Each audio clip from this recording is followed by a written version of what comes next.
Welcome back to the channel, where we break down the stories shaping our world today. In this episode, we're exploring a topic that may not always make headlines, but is quietly reshaping the balance of global power. Naval forces across the globe are evolving, and in 2025, subtle yet significant changes are redefining how the seas are controlled. Maritime security has always been tied to economic stability, international trade, and military strength.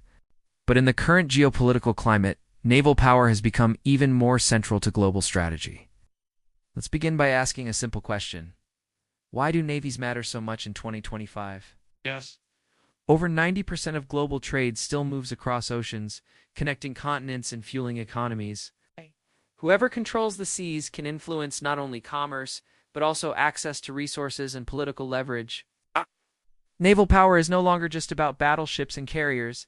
It's about cyber capabilities, unmanned systems, and strategic choke points.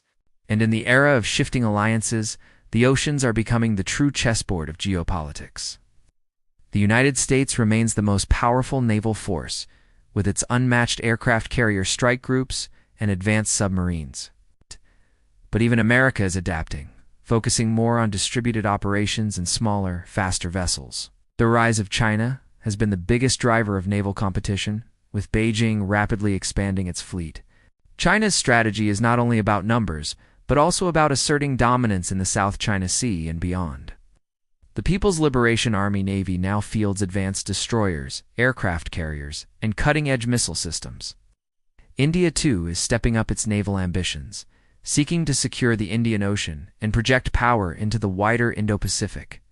Its partnerships with the United States, Japan, and Australia under the Quad framework add another dimension. Meanwhile, Russia, despite economic challenges, continues to prioritize its submarine fleet and Arctic presence. The melting ice caps are opening new sea routes, and Moscow intends to control them. Europe, though less unified, still fields capable navies, with the UK and France maintaining global reach. One of the most striking changes in 2025 is the shift toward technological innovation. Autonomous drones, unmanned underwater vehicles, and AI-driven systems are transforming naval warfare. Instead of massive fleet battles, the future may be defined by swarms of small, agile, and intelligent machines. Cybersecurity has become just as important as missile defense, as naval systems are vulnerable to hacking. In this environment, dominance is no longer guaranteed by size alone, but by adaptability. Regional hotspots reveal how these shifts play out in real time. In the South China Sea, China continues to fortify artificial islands and challenge freedom of navigation. The United States and its allies respond with patrols and exercises, signaling that the waters remain international. This ongoing standoff is a flashpoint, with the risk of escalation always present. Here, naval power is as much about deterrence as it is about combat. In the Arctic, a new frontier of competition is emerging.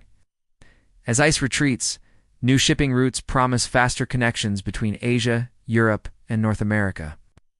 Russia, with its fleet of icebreakers and Arctic bases, seeks dominance while NATO increases its presence.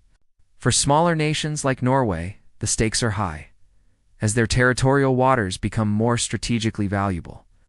The Arctic, once remote, is becoming central to the future of maritime competition. Another important region is the Persian Gulf, where oil exports still underpin global markets. Iran's strategy relies on asymmetric naval tactics, from fast attack boats to drone swarms. The United States maintains a strong presence, but rising tensions mean even small incidents can spiral. Meanwhile, Gulf states are investing heavily in modern navies to protect their coastlines and energy infrastructure. Here, naval power is deeply intertwined with economic security and energy geopolitics. Africa is also quietly entering the picture.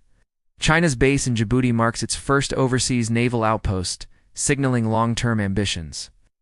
The Indian Ocean is becoming a crowded and contested space, with multiple nations vying for influence.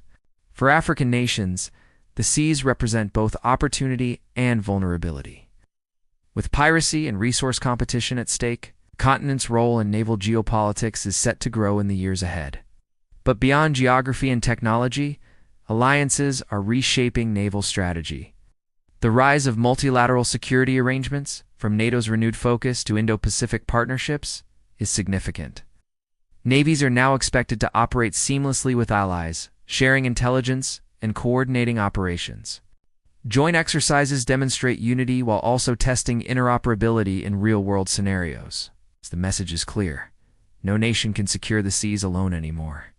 Economics plays a huge role in this evolution.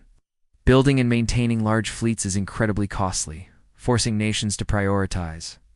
This is why innovation in smaller, cheaper, unmanned systems is so attractive. It allows nations to project power without the massive expense of traditional carriers or destroyers. In many ways, naval power is entering an era of quality over quantity.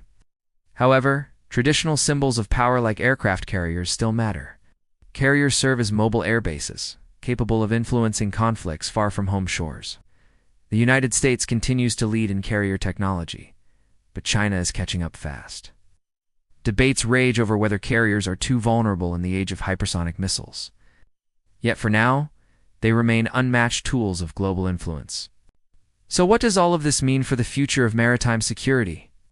First, we're entering a multipolar era where no single navy can dominate everywhere at once. Second, technological innovation will level the playing field, allowing smaller nations to punch above their weight. Third, naval strategy will increasingly focus on choke points like the Strait of Malacca and the Suez Canal.